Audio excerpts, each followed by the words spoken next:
우리가 지갑에서 카드를 꺼냈을 때 사실 그 플라스틱 카드 너머에 있는 비자의 진짜 미래를 상상해 보신 적 있으세요? 오늘 바로 그 얘기를 해볼까 합니다. 비자가 어떻게 단순한 카드 회사를 넘어서 이 결제 업계 전체의 거대한 운영 체제가 되려고 하는지 그 야심찬 계획의 첫 장을 지금부터 함께 살펴보겠습니다. 자, 일단 스케일부터 한번 보실까요? 14조 달러. 와, 이게 어느 정도냐면요. 웬만한 나라의 1년 GDP보다도 훨씬 많은 정말 어마어마한 돈입니다.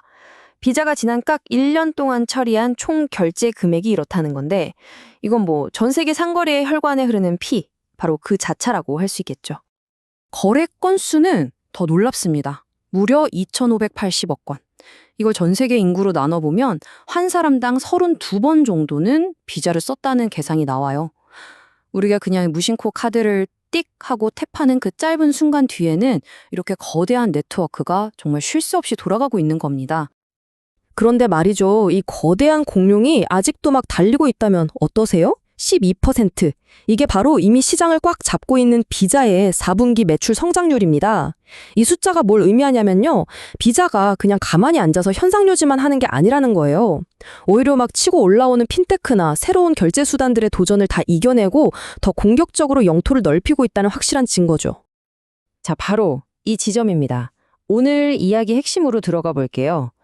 CEO 라이언 맥기너니가 비자를 뭐라고 부르냐면 하이퍼스케일러라고 불러요. 하이퍼스케일러? 이게 대체 무슨 뜻일까요? 쉽게 말해서 비자가 더 이상 결제를 위한 고속도로만 깔아주는 회사가 아니라는 거예요. 이제는 누구나 그 고속도로 위에서 자기만의 자동차를 만들 수 있도록 엔진이랑 부품까지 다 주겠다는 선언인 거죠. 그리고 바로 그 부품 성자가 서비스형 비자 스택이라는 겁니다. 그럼 이 서비스형 비자 스택이라는 상자 안에는 대체 뭐가 들어있을까요? 바로 4개의 층으로 딱딱 정리된 기술 플랫폼입니다. 자, 지금부터 비자의 미래를 떠받치고 있는 이 4층짜리 건물을요, 우리 1층부터 차근차근 한번 올라가 보죠. 첫 번째 층, 바로 기반 계층입니다. 말 그대로 모든 것의 토대가 되는 가장 중요한 부분이죠. 이 기반은요, 절대 가만히 머물러 있지 않아요. 계속 진화하죠. 기존의 카드나 계좌, 지갑을 넘어서 이제는 달러 같은 실제 돈의 가치를 딱 고정시킨 디지털 화폐, 바로 스테이블 코인까지 다 품고 있습니다. 근데 더 놀라운 건 뭐냐면 차세대 네트워크를 아예 클라우드 기반으로 옮겼다는 거예요. 이게 왜 중요하냐면 우리가 스마트폰 앱 업데이트하듯이 필요할 때마다 새로운 결제 기능을 정말 빠르고 유연하게 착착 추가할 수 있게 됐다는 뜻이거든요. 심지어 이 복잡한 코드의 절반 이상을 생성형 AI가 썼다니 혁신의 속도가 얼마나 빨라졌을지 상상이 가시죠? 자, 그럼 이제 2층으로 올라가 볼까요? 서비스 계층입니다. 여긴 아주 잘 정리된 공구상자가 큰 곳이라고 생각하시면 돼요. 160억 개. 이게 뭐냐면 비자가 발행한 디지털 금고 열쇠의 개수입니다. 토큰이라는 기술인데요.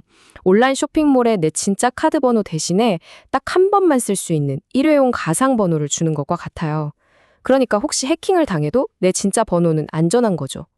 이 숫자가 이렇게 빠르게 늘어난다는 건 우리의 온라인 결제가 그만큼 더 튼튼한 갑옷을 입고 있다는 뜻입니다. 이 공구 상자의 도구들이 실제로 어떻게 쓰이는지 한번 보세요. 바클레이즈 같은 아주 오랜 파트너와는 관계를 더 끈끈하게 만들고 사우스웨스트 항공과는 새로운 직불 카드를 뚝딱 만들어냅니다. 또 AI라는 아주 강력한 망치로는 25,000개가 넘는 사기꾼들의 가게를 미리 문 닫게 만들고요. 스테이블 코인이라는 미래형 도구로 새로운 카드 프로그램을 전 세계로 쫙쫙 넓혀가고 있죠. 10억 달러. 이 어마어마한 돈은요, 하마터면 사기꾼들 주머니로 들어갈 뻔했지만 비자의 AI 덕분에 우리가 지켜낼 수 있었던 돈입니다. 그러니까 우리가 잠든 사이에도 비자의 AI는 보이지 않는 곳에서 저와 여러분의 자산을 지키는 정말 든든한 경비원 역할을 하고 있는 셈이죠. 자, 세 번째 층입니다. 솔루션 계층. 여기서는 2층에 있던 핵심 서비스들을 막 조합해서요. 마치 레고 블록으로 새로운 작품을 만들듯이 혁신적인 상품들을 만들어내는 곳이에요. 먼저 우리 같은 소비자들이 바로 느낄 수 있는 그런 혁신들부터 한번 살펴볼게요. 이런 소비자 혁신들은 사실 이미 우리 곁에 와 있어요. 카드 하나로 신용카드랑 체크카드를 왔다 갔다 하는 비자 플렉스나 내 스마트폰을 카드 단말기로 변신시키는 비자 억셉트 같은 것들이죠. 하지만 진짜 미래는 바로 이겁니다. 앞으로는 AI 비서가 우리 계신 비행기표도 사고 장도 봐주는 이른바 에이전트 커머스 시대가 올 텐데요.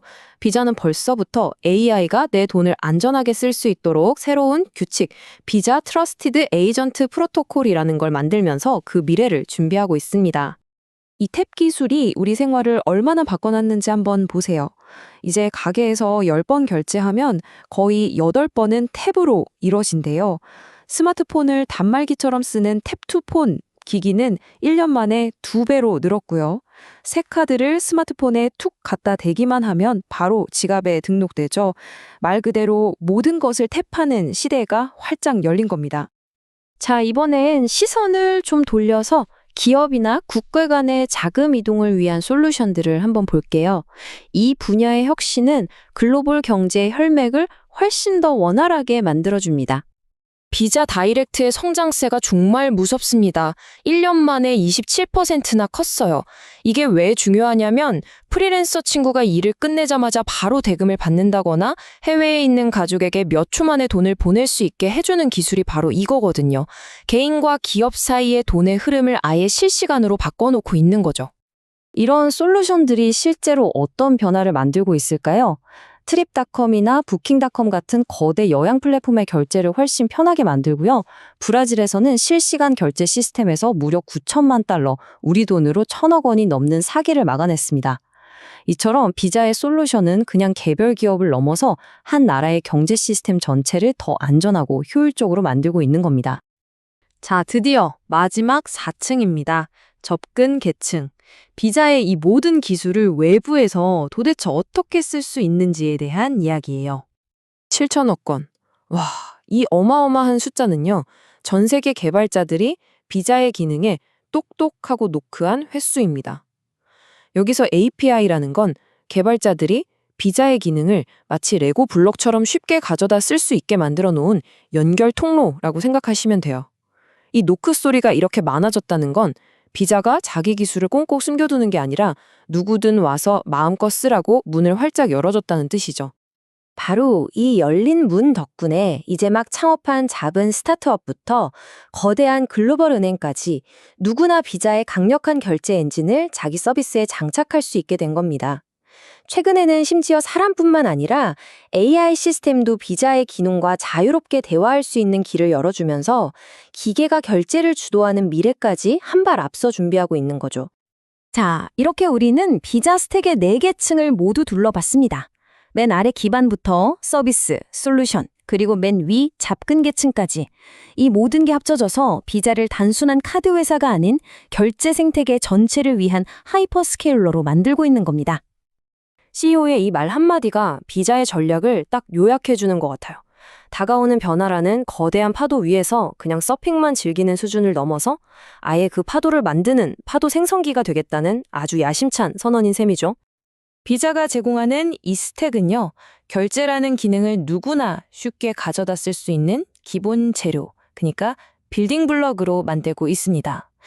그렇다면 이제 질문은 우리에게 돌아옵니다. 이 새로운 블록들을 가지고 과연 우리는 또 어떤 혁신적인 서비스와 경험을 만들어낼 수 있을까요? 미래는 이제 우리의 상상력에 달려 있습니다.